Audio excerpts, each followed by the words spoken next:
Bạn không thể thay đổi quá khứ mình, nhưng Chúa Giêsu có thể.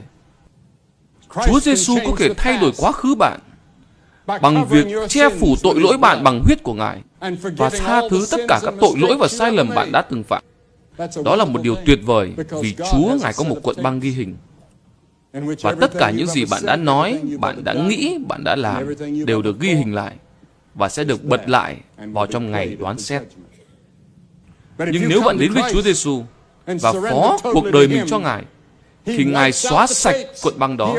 Ngài xóa không còn gì cả, để không ai có thể nghe được, nhìn lại được. Có vài người nói là cứ sống theo lương tâm là được, nhưng lương tâm của bạn có thể bị chai lì hoặc là chết rồi. Cái lương tâm đấy không còn tốt nữa, nó sẽ dẫn bạn đi sai đường. Bạn có thể là người sống chân thành, nhưng sai trái. Có rất nhiều người trong số chúng ta sống rất chân thành trong tấm lòng của mình, nhưng sâu cảm trong lòng bạn là sai trái.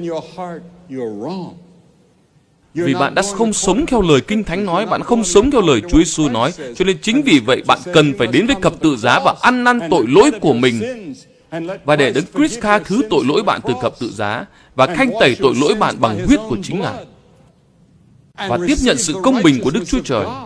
Đức Chúa Trời có một khả năng mà bạn không có, đó là khả năng quên.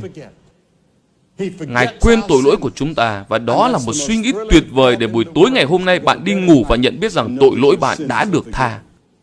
Nhiều người trong số chúng ta cần phải quyết định này ngày hôm nay. Tất cả chúng ta khi rời khỏi ở tại đây, chúng ta đều quyết định một hướng này hay hướng kia. Liên quan đến mối quan hệ của bạn với Chúa Giêsu, một vài người trong số chúng ta cần tái kết ước mình với Chúa. Vài người khác thì cần một kinh nghiệm mới với Đấng Christ.